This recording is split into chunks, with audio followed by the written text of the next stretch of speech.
I had divided the breakfast show here on Ghana television. In the studio this morning, I am with Mr. Eward Gar, a project officer with the Institute for Democratic Governance. Next to him is Mr. Edward Edu Abuaji, project manager, Institute of Local Government Studies. Welcome to the studio, gentlemen. Thank you very much. How are you doing this morning? Very well. Okay, it's all about their upcoming social project, which is titled Strengthening Civic Participation in Local Government. So let me start with you, Mr. Edward Abuaji. What will you term as social accountability? Well, thank you very much.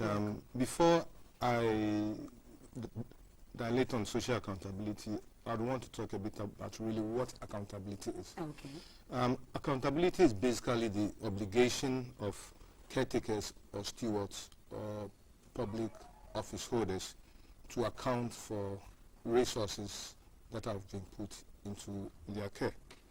So basically, if we want to look at what social accountability is, then it is a series of actions that have been undertaken by civil society groups or citizens groups to exact accountability from public office holders, politicians,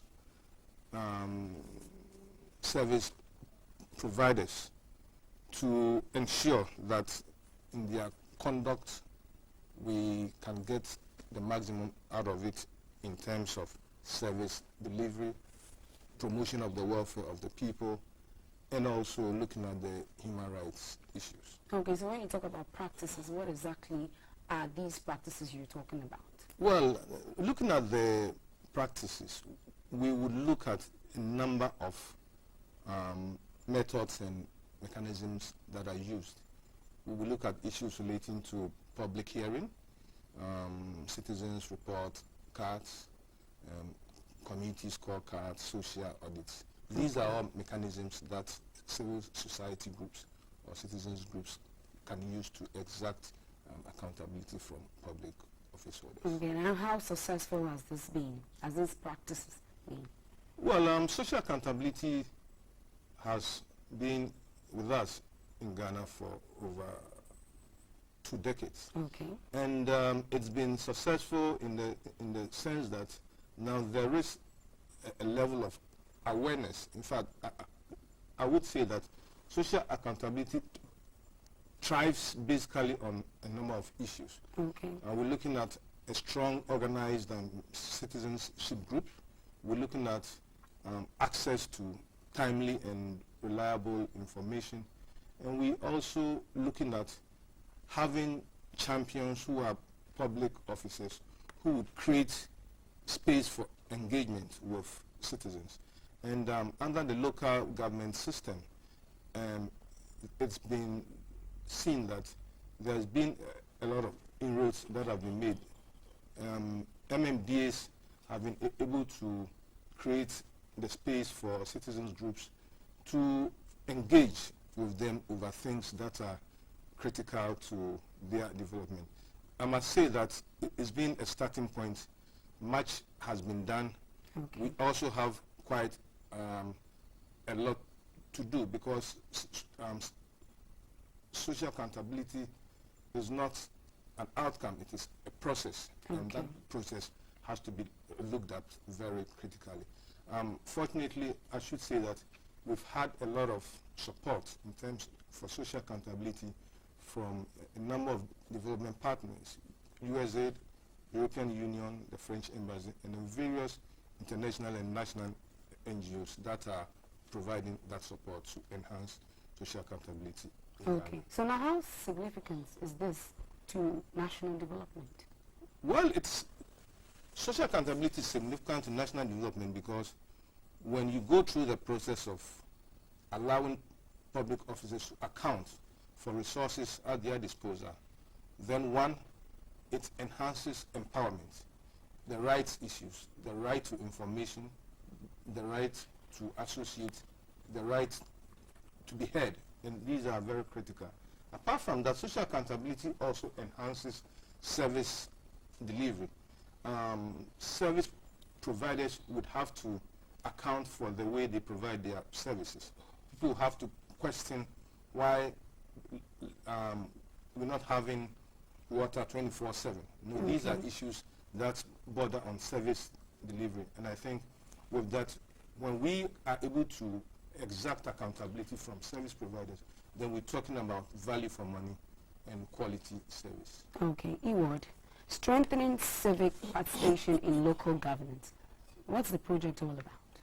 Okay, first, this project is sponsored by the USAID under the Ghana Local Governance and Decentralization program, and the project is being implemented in 5 districts of Ghana. That is the Prisia Valley District, Takwa and Swayon District, Shama, Bibiani, and Seshiri also districts. And the objective of the project is to strengthen civic participation in governance at the local level as a means to improve service delivery in these 5 districts. Yes. Okay, so what do we stand to achieve as individuals and as a nation when it comes to this project?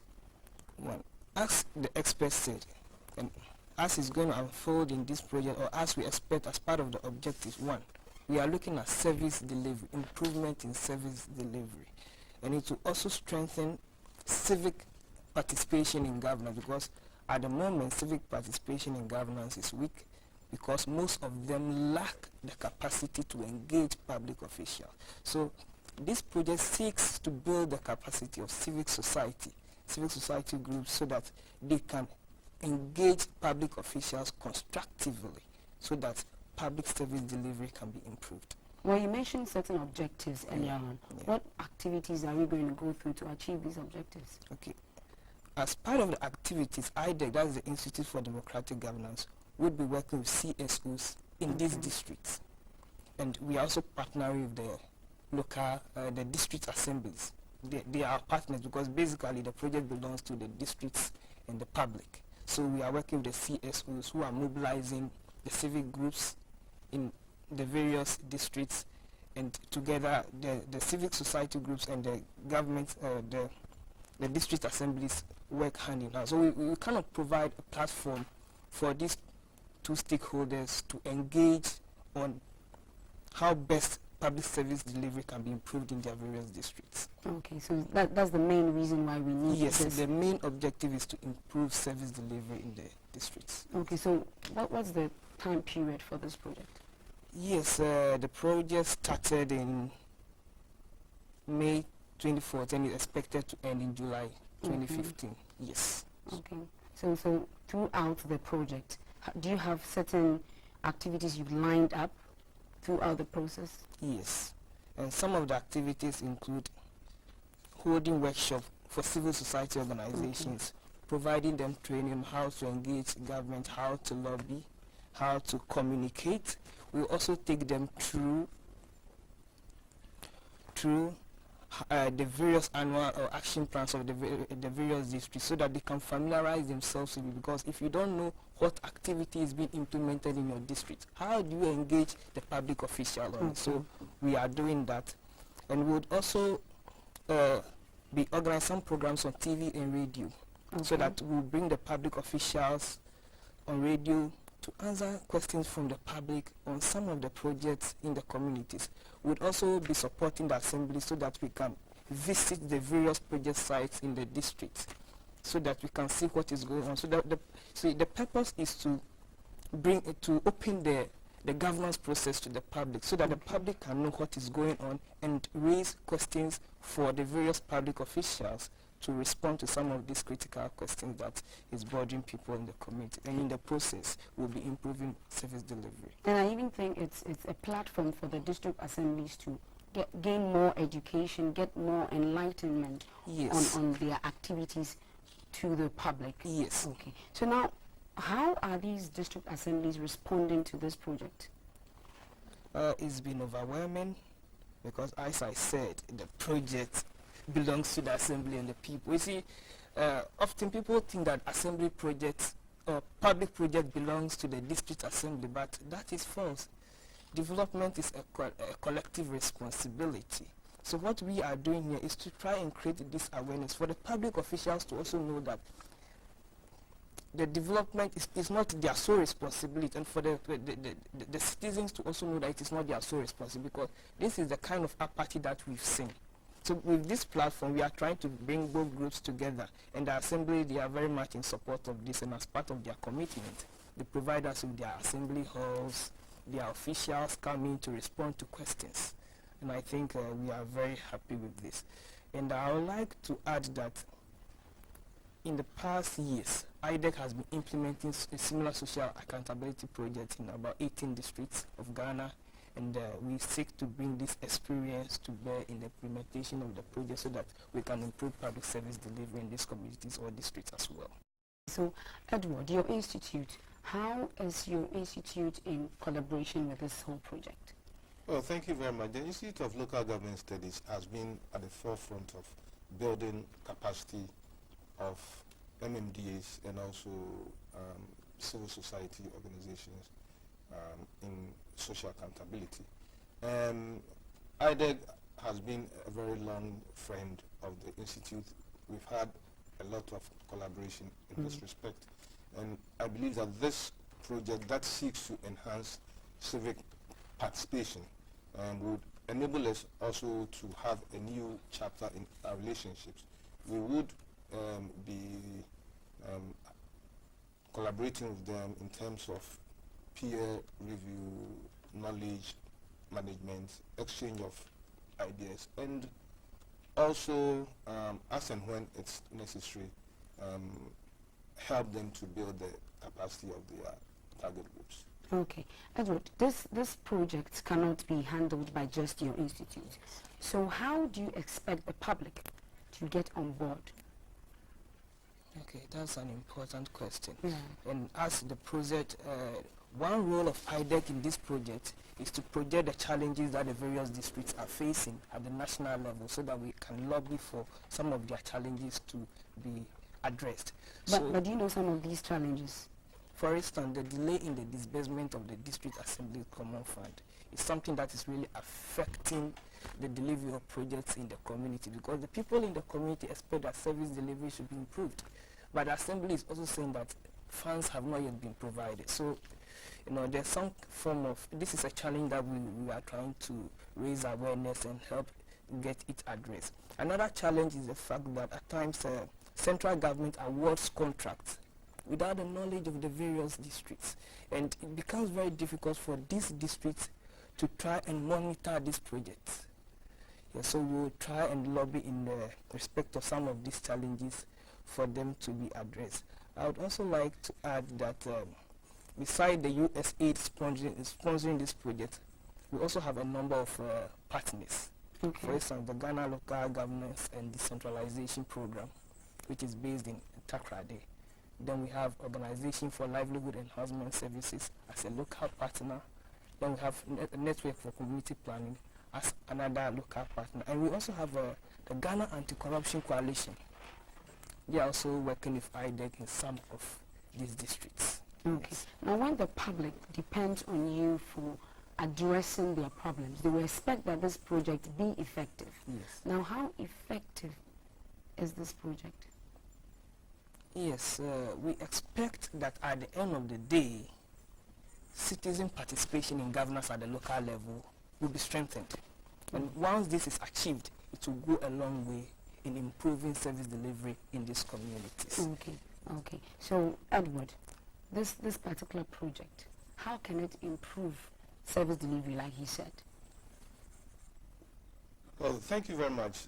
Like I said earlier, when citizens have the capacity to hold public officers accountable, if they are able to hold politicians and service providers accountable, then it means that they would have a voice in whatever is being done. Okay. It would result in an active citizenry. People would be able to question the quality of service. People should be able to find out why a certain expenditure in the assembly has been done, looking at what the impact of these expenditures are. And I believe at the end of the day, social accountability in totality should increase service delivery. It should enhance the quality of life of the people and also promote human rights. But when they asked all these questions, will they be answered? Well, that is why there is the need also to build up the capacity of the MMDAs to, as it were, account for whatever public resources have been put. Social accountability has a demand side and a supply side. Supply side being the obligation of public officers to account, and the demand side being the actions of civil society to hold public officers accountable. I believe that when these two, both the demand and supply side meet, there will be a synergy that will enhance service delivery. Okay. Edward, just in wrapping up, what other projects is your institute coming up with in terms of quality service delivery?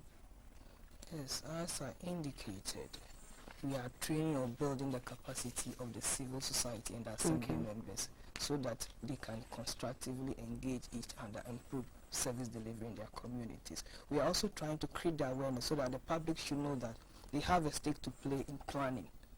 They also have a role to play in monitoring projects, and they also have a responsibility to pay taxes so that public services can be improved in their communities and districts. Okay, thank you very much, Eward Gar, Project Officer, Institute for Democratic Governance. Next to him is Mr. Edward Edu Abuaji, Project Manager, Institute of Local Government Studies, and we've been talking about their social projects titled Strengthening Civic Participation in Local Governance. Stay tuned, it's still the Breakfast Show here on Ghana Television.